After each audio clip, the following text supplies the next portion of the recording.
Olá, tudo bem? Vamos iniciar hoje aí a lição do último trimestre desse ano de 2020. O título geral da lição é Educação e Redenção. Está aqui a capinha da nossa nova lição, o assunto que vamos abordar nos próximos 3 meses. Interessante que essa lição, diferente das anteriores, nós não temos um autor único, nós temos diversos autores, né? São diversos educadores de faculdades e universidades adventistas lá na América do Norte que escreveram essa lição.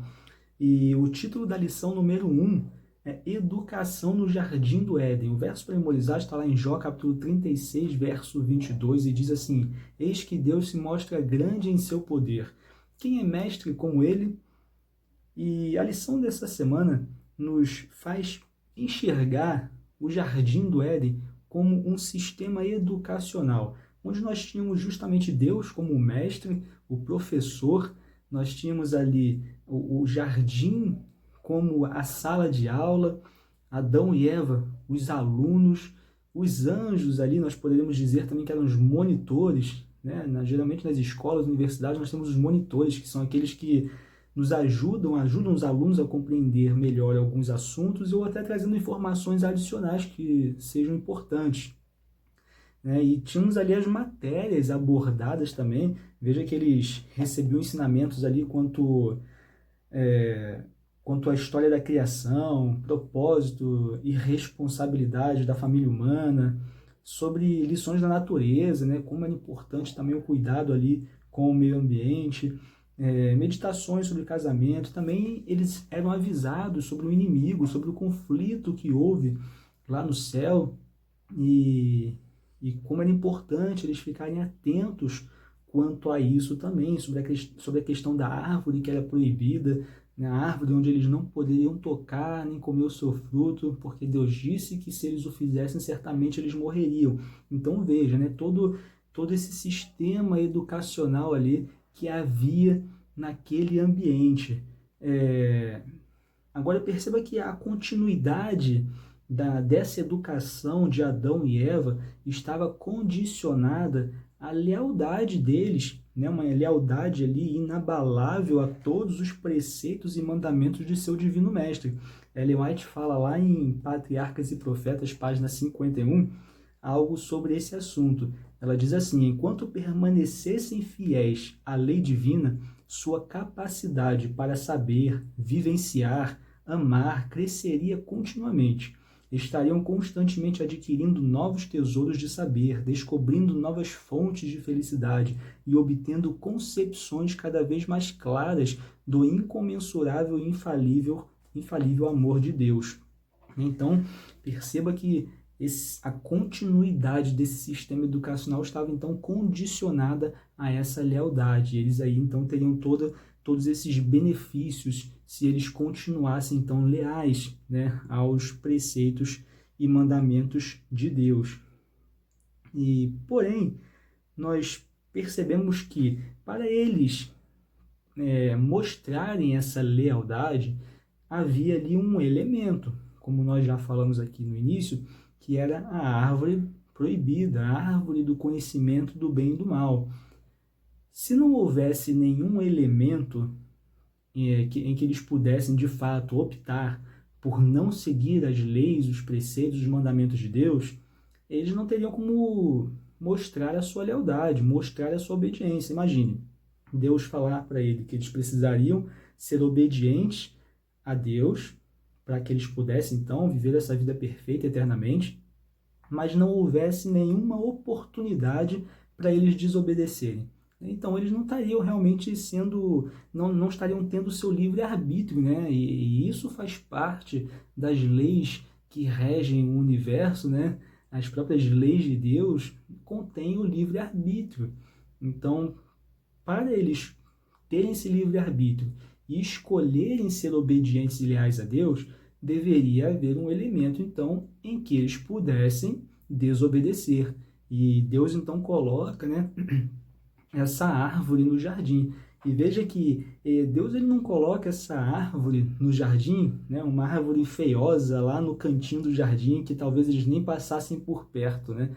Porque dessa forma, se fosse dessa forma, se Deus tivesse colocado uma árvore feia que ficasse lá no cantinho do jardim, Deus ele estaria, de certa forma, induzindo a escolha de Adão e Eva, né? Porque se Deus fala, ó, vocês não podem tocar nessa árvore, mas é uma árvore horrorosa, que fica no cantinho do jardim, que eles nem passam perto, Deus, de certa forma, estaria ali induzindo a escolha deles, porque talvez não fosse tão difícil, né? Não obedecer, se essa fosse a condição. Mas não, Deus ele coloca uma bela árvore com belos frutos no meio do jardim, próximo à árvore da vida, né? Então, dessa forma, sim, eles estariam então demonstrando a sua lealdade, a sua obediência. E eles então receberam instruções de Deus, e Deus em nenhum momento obrigou eles a obedecerem, obrigou eles ou induziu eles a obedecerem, não, instruiu, ensinou, mandou seus anjos para levar instruções adicionais. Os anjos falaram para que Eva, né, e Adão eles ficassem sempre juntos, né, para que eles não andassem separados, porque se eles andassem juntos, de forma melhor, eles poderiam então vencer as tentações.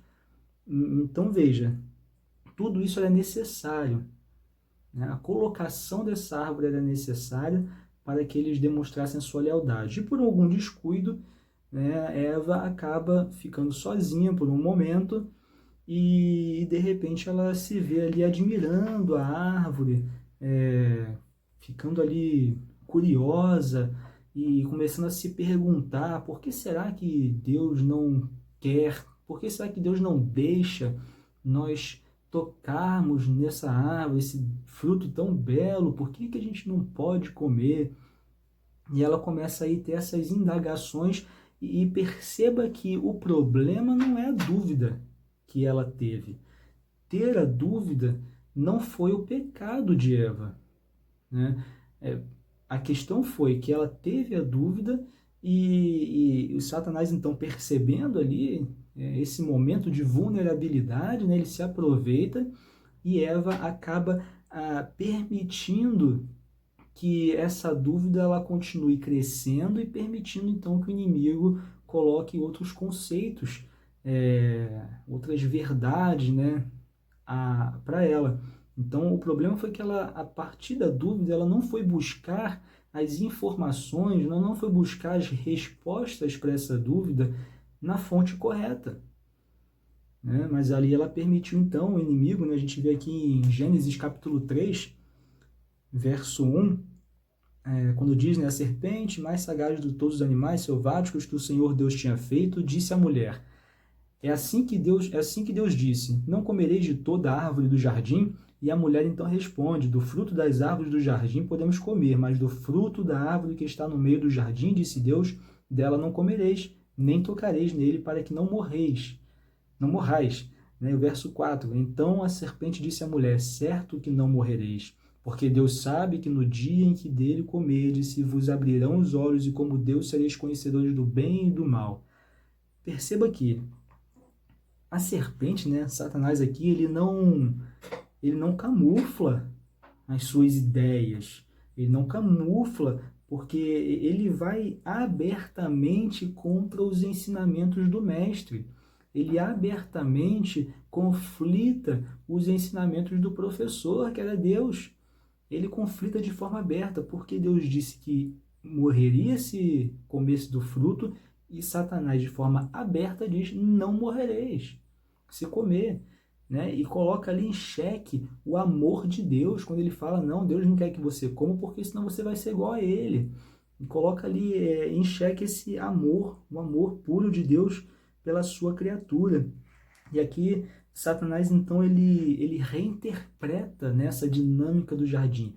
A Eva tinha uma visão dos ensinamentos que ela recebia diariamente, das instruções que ela recebia diariamente, e o inimigo vem aqui e faz uma reinterpretação da dinâmica disso tudo, do jardim, e ela então acaba escutando, né? Eva acaba escutando. E aqui Satanás coloca Deus como um ser restritivo, um ser ameaçado, né, por aqueles então que pudessem alcançar o conhecimento que ele tinha, enfim.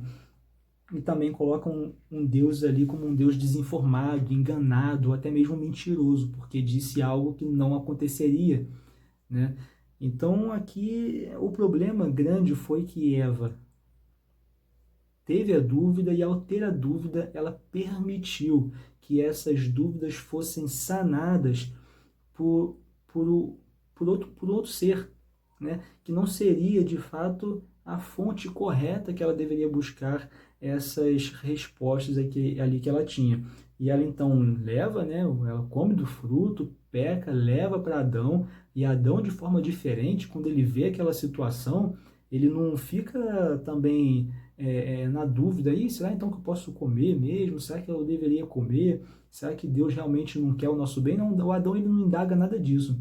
Adão ele percebe o pecado que a mulher cometeu e ele de forma consciente se junta a ela e também come do fruto, né? Então ali Eva teve suas dúvidas, caiu, e Adão de forma consciente, sabendo o que estava fazendo, ele se junta a Eva e come do fruto proibido. Então nós precisamos lembrar sempre, é claro, né, que apesar da queda do ser humano, nós temos aí um plano da redenção, né? A boa notícia, como diz aqui na lição de quarta-feira, é que por causa de Jesus e do plano da redenção, nem tudo está perdido. E nós temos então a esperança de salvação e restauração. Veja que antes da queda, a educação era a maneira pela qual Deus fazia com que Adão e Eva conhecessem seu caráter, sua bondade e seu amor. Agora, após a queda, após a expulsão deles, a obra da educação ela passou a ser ajudar a humanidade a conhecer essas coisas, bem como recriar a imagem de Deus em nós. Então, apesar da remoção física da presença do Senhor, os filhos de Deus ainda podem conhecer sua bondade e seu amor. Como? Por meio da oração, serviço e estudo de sua palavra. Nós então podemos nos aproximar de Deus como Adão e Eva faziam lá no Éden. Então a questão é essa. Nós hoje precisamos sim ser instruídos, ser ensinados, nós temos as fontes corretas para buscar essas verdades, esses conhecimentos, e as dúvidas elas vão surgir, assim como surgiu com Eva. Veja que, como eu falei, o pecado não foi a dúvida em si. Até porque hoje nós estamos numa dinâmica de mundo onde nós muitas vezes somos obrigados a estudar assuntos que conflitam com os nossos princípios. Por exemplo, alguém que está prestando vestibular precisa estudar a teoria da evolução de forma até profunda, muitas vezes, para fazer a prova do vestibular, né? Só que, e quando a gente se aprofunda nesses assuntos, né, a dúvida pode surgir. Uma dúvida, nossa, eu aprendi que era assim, agora eu estou vendo que é assim e estou em dúvida agora se de fato é assim ou não é. Mas a questão é onde nós vamos buscar sanar essas dúvidas. Qual é a fonte que vamos buscar para realmente esclarecer essas dúvidas? Então, nós temos a fonte, nós temos os nossos monitores, né? Nós temos aí o Espírito Santo que nos ajuda, nós temos o Mestre, Deus, que através de sua palavra nos ensina, nos traz instruções necessárias para a nossa vida.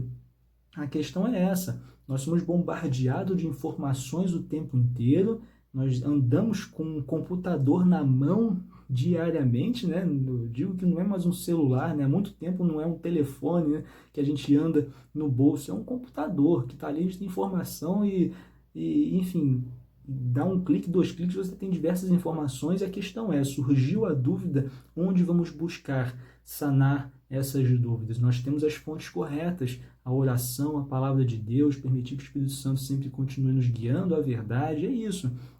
Então, nós devemos realmente ter essa certeza, essa compreensão, né, que nós estamos diariamente numa sala de aula sendo ensinados, mas precisamos ouvir o professor certo, né? Nós precisamos ouvir o nosso mestre, nós precisamos permitir que o nosso mestre realmente nos guie ao ensino verdadeiro. Então, que Deus possa nos abençoar. Essa lição é uma introdução apenas daquilo que nós vamos estudar aí durante todo esse trimestre e que nós possamos então aproveitar esse assunto desse trimestre e buscar sempre reforçar mais os nossos ensinamentos, o ensinamento cristão na nossa vida, seja como aluno, aprendendo mais, buscando na fonte, ou até mesmo seja como um monitor, um professor, né, para ensinar outras pessoas esses ensinamentos tão importantes. Que Deus possa te abençoar e que possa te conduzir aí nesse trimestre mais uma vez, e a gente se vê então na próxima lição. Até lá!